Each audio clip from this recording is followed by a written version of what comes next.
बिस्मिल्लाहिर्रहमानिर्रहीम। देखिए, जब पीटीआई हुकूमत में थी और इमरान खान वजीर आज़म थे तो कंटिन्यूटी के साथ वो सारे ज़िमनी इलेक्शन हारते रहे। तो क्या इसका मतलब था कि फौरी तौर पर इलेक्शन हो जाएं और जनरल इलेक्शंस कॉल कर दिए जाएं? अभी हमें हुकूमत मिली जिसको माशी खाई के अंदर इमरान खान ने डाला था, हमें बहुत मुश्किल इक़दामात लेने पड़े जो अवाम पे बड़े भारी पड़े। बिजली हमें महंगी करनी पड़ी, पेट्रोल महंगा करना पड़ा, उसका ज़रूर इम्पैक्ट आया है। फिर यानी कि इस चीज़ को हम तस्लीम करते हैं कि जहां ये पीटीआई की इस नैरेटिव को बाय कोई नहीं कर रहा जनरल इलेक्शंस में। ये तो बहुत देर से आप सुना रहे हैं, इसको बाय कोई नहीं कर रहा। कोई यहाँ रिजल्ट से यही पता चल रहा है कि कोई बाय नहीं कर रहा आपके बयानिए को। देखें, इन्होंने अगर 5,70,80,000 वोट लिए एनए की सीट्स पे, तो हमने भी 4,60,70,000 वोट लिए।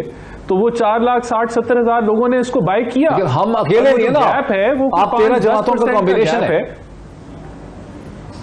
नहीं, कोई 13 जमातों का कॉम्बिनेशन जाहिर है, लेकिन यहाँ फैसलाबाद के अंदर पीपल्स पार्टी मौजूद नहीं है, यहाँ फैसलाबाद के अंदर JUIF मौजूद नहीं है, यहाँ PMLN वर्सेस PTI था।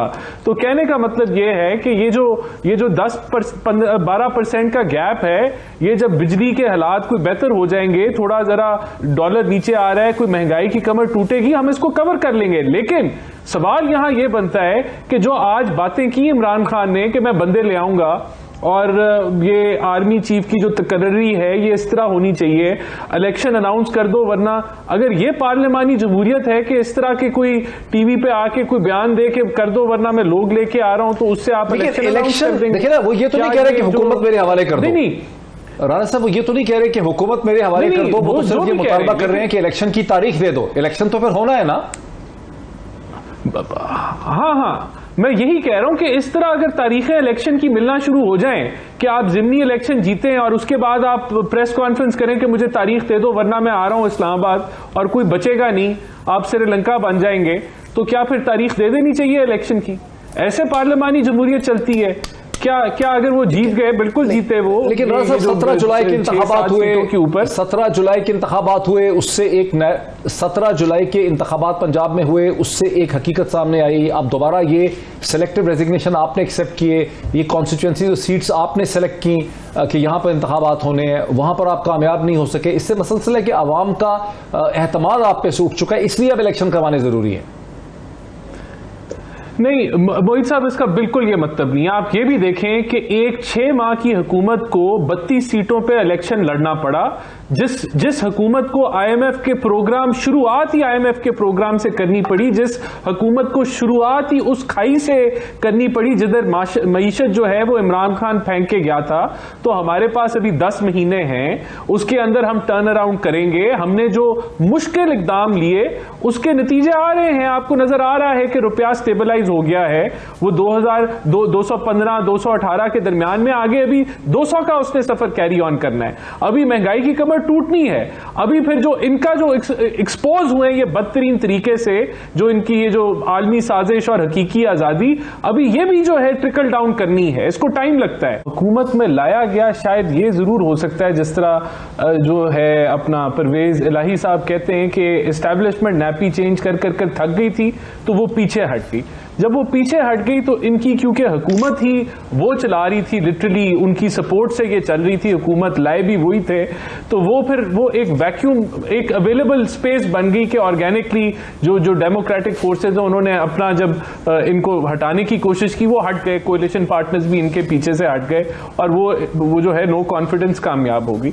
तो ये जरूर हो सकता है, लेकिन ऐसा नहीं है। हमारा मौकफ जो है, हम समझते हैं कि हमारा पार्टी का जो मौकफ है, मियां जावेद लतीफ ने तो कई दफा ये कहा, लेकिन मैंने राणा सनाउल्लाह साहब को भी ये कहते सुना कि हमें बड़ी मुश्किल सिचुएशन में हुकूमत दे दी गई और हम फंसा दिया गया, हमें मुश्किल फैसले करने में मजबूर कर दिया गया। ये क्या? बिल्कुल वो जो पॉइंट इन टाइम था जब हमने हुकूमत ली, तो वाकई इकोनॉमिकली एक लिक्विडिटी क्राइसिस था, बैलेंस ऑफ पेमेंट का क्राइसिस था। लेकिन हमने जो हुकूमत ली वो खुद सोच के PDM के मशावरत के साथ हमने ली, और इसके अंदर कोई दो राय नहीं है। देखें, दूसरा जो आप बात कर रहे हैं कि ये कोई अमेरिकन साजिश है या वो है, मैं नहीं समझता। हम जो है अपना, अगर जो हमारी मईशत के हालात होते जा रहे हैं या जिस तरफ इमरान खान 4 सालों में बड़ी तेजी से ले गया, हमें अब अपनी इंपॉर्टेंस बनानी है अपनी इकोनॉमी को ठीक करके, वरना हम कोई इतना बड़ा यहाँ वो अफगानिस्तान से भी जो है वो नजरें जो वेस्टर्न ममालिक हैं उनकी उठ चुकी हैं, और अब वो जो चाइना वर्सेस अमेरिका जो है वो एक ज्यादा बड़ा फोकस में आ गया इंटरनेशनली, इकोनॉमिक्स जो जंग लगी हुई है। तो वो हमें अपना इकोनॉमिकली जब तक हम एक कोई एंटिटी नहीं बन पाते, तो मैं समझता हूँ we are losing our importance as a nation दुनिया के अंदर, क्योंकि हम इकोनॉमिकली जो है वो कहीं खड़े नहीं हो रहे। तो वो हमें बिल्ड करने की जरूरत है। तो उसके ऊपर इंशाल्लाह ताला PMLN जिस तरह 2013 बिल्कुल सही क्या देखिए, मैं एग्री करता हूं, आपकी जब स्ट्रैटेजी बनती है तो वो जियो स्ट्रैटेजी भी होती है, जियो इकोनॉमी का भी जो है कॉम्बिनेशन लेके आप चलते हैं। और बिल्कुल आपने सही कहा कि अमेरिका जो है वो और यूरोप को भी फोर्स कर रहा है कि वो अपने इकोनॉमिक टाइज जो है वो रशिया से कम करे, और लेकिन उसका क्या नतीजा निकलता है वो भी देखने का है। और ये जो क्राइसिस अभी पूरी दुनिया जिसके अंदर से गुजर रही है, जिसकी वजह से एक मैसिव रिसेशन फेस कर रहे हैं, that has to come to a conclusion. और वो कंक्लूजन कहां तय पाता है और कौन सी स्ट्रैटेजी जो है वो प्रिवेल करती है, वो भी देखने को है। लेकिन जो आपने अलायंस की बात की कि जो इंडिया और इंडिया पाकिस्तान और USA की अलायंस है, वो मेरे ख्याल से वो कभी भी मुमकिन नहीं होगी। पाकिस्तान और चाइना जो है उसका जो रिलेशनशिप है इट इज सीमेंटेड, और वो फर्दर सीमेंट होने जा रहा है। अभी वजीर आजम साहब फिर चाइना जा रहे हैं, तो ये हमारा जो CPEC जिसको हमने हकीकी तौर पे लॉन्च किया, हम उसको सीमेंट करेंगे और उससे बिल्कुल पीछे नहीं हटेंगे।